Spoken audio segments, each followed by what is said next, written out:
Hello everyone, I hope you are doing well. Today we will talk about how to fix or how to solve the problem of not working on the application of Yazio. You will go to settings.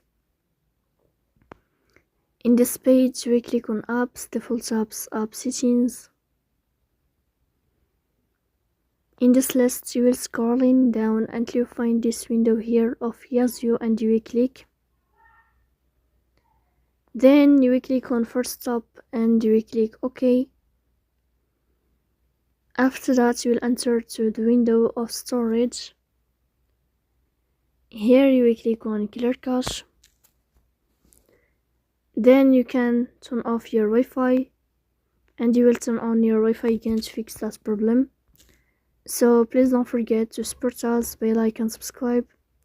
See you next time and thank you for your watching and your attention.